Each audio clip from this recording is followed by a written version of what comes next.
Start winning at the races with Daily Racing Form's new mobile pass performances, featuring exclusive buyer speed figures and expert analysis and selections. Go to DRF.com/best and get the power of DRF in the palm of your hand. Dan Illman, Mike Buer, race number 10 at Saratoga on Sunday is the Grade 2 Honorable Miss Handicap, fillies and mares going 6 furlongs. Before we get to the analysis, please head on over to the DRF Saratoga Handicapping Shop. Past performances, picks, clocker reports, betting strategies, and all the must-have tools to win big at Saratoga are waiting for you at drf.com/spa. Here's the field for the Grade 2 Honorable Miss Handicap. The morning line favorite is the number 1 Come Dancing. 8-5 on David Aragona's line. She's a millionaire. She likes Saratoga. Is she as good as she was last year? Does she need to be to win this race? So far, she's not as good as she was last year, not even close, as a matter of fact. So we'll see if she can bounce back. One of her good races, Dan, to me anyway, just makes her way too good for this field. We'll see if she can run it. The Timeform US Pace Projector gives an advantage to the 7, Ladies Island. I agree that Ladies Island's going to make the lead. She is a very, very fast filly. I think there are some class concerns as well as form concerns about Ladies Island, and maybe that gives an advantage to horses like Blamed and Bye Bye Jay, who can sit close off that one.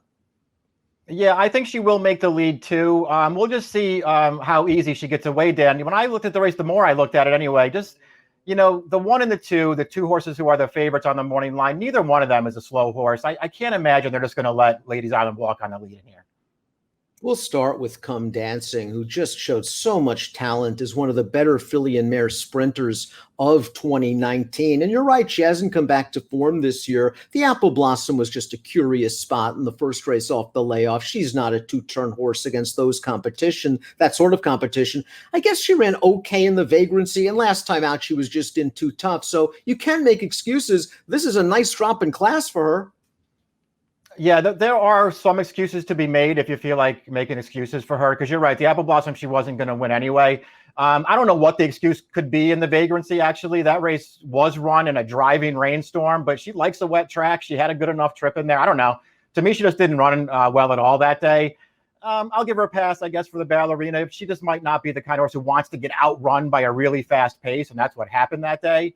But still, you're left with a horse at a very short price who really hasn't run that great in any of her 3 starts this year. So I think she'll win, Dan, if she runs any semblance of a good race for her. But I don't know how much I trust her. The 2 is Blamed, and for a horse that's won 9 of 16, I kind of feel she's a bit of an in and outer. Let's watch her most recent race, the Shine Again at the Spa, going 7 furlongs. She's in the white cap and the 3-path on the outside, and she's advancing outside of favorite Indian Pride. She has all the momentum. She has a head in front. It looks like she's on her way, but let's give Indian Pride some credit. I think she's okay as well, and Blame just couldn't seal this deal. Yeah, not much of an excuse there, although Indian Pride is a pretty nice horse. They went a really slow pace in that race. For that distance especially, she sat right there. It looked like she was going to win, and then she didn't. Listen, she can win this race, Dan. She's already won a couple of graded stakes races. This is probably a good distance for her. I am just not a fan of this horse, and if she's going to be 2-1 and Come Dancing is going to be 8-5, and I don't know if they'll bet the race that way, but if they do, I'm taking Come Dancing every time. Pink Sands is a multiple graded stakes winner as well, but it's all about pace for Pink Sands, who is a true one-run closer. And if you believe the blue bar scenario from Timeform US, Pink Sands is really up against it. Also, do you think she's more of a 7-furlong, 1-turn mile filly than a true 3/4 horse? It probably wants a little more ground than this, but really it's just all about what kind of setup does she get, because she needs a big pace in front of her, and she's probably not getting that here. Let's watch the replay for the 4 Unholy Alliance's last race. I know it was only an optional claimer. She ran really well. She's the gray on the inside right now. She's going to get put in tight. She has to alter course sharply off heels to the outside. She's running sideways. The 2 horses in front are running straight, and she still wins. Very impressive.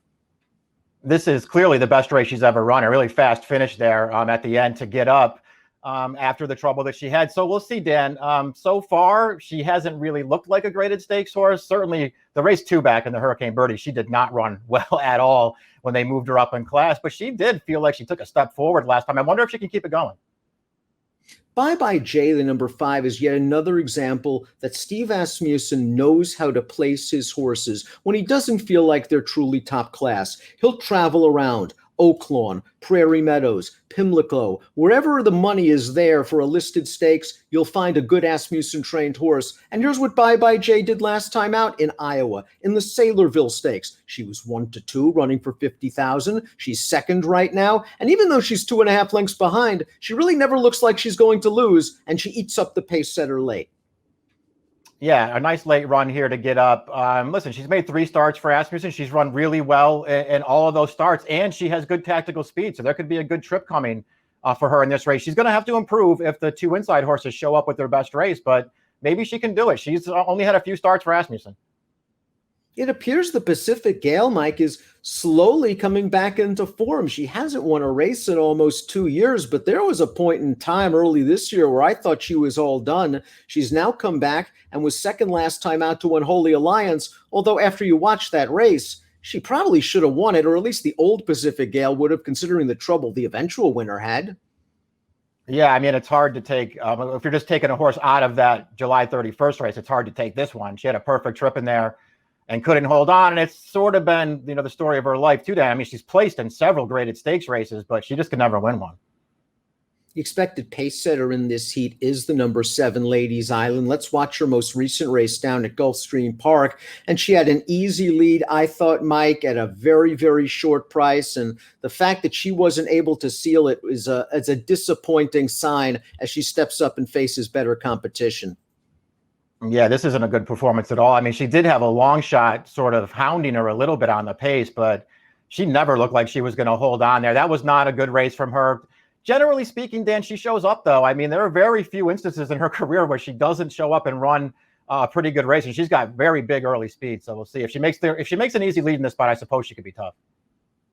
Let's take a look at our top selections for this race. I think Ladies Island's getting to the front, and I think Blamed is going to sit right off in a nice spot in second, ready to inherit this turning for home. Then it's a question of whether she's good enough to hold off the closers. I like where you're going. Unholy Alliance off that tough trip at a nice price. I just want to take her, Dan, because I don't like I don't trust the two. I don't want to say I don't like them. I'm a huge Come Dancing fan. And again, if she shows up and runs one of her good races, she's going to win this race. I just don't like the form that she's in so far. This is the right spot for her. I'm going to try to beat her with a better price. I agree. You're going 4-1-2-5. I'm going 2-6-1-4. It's the grade 2 Honorable Miss Handicap, and it's at the Spa on Sunday. Best of luck.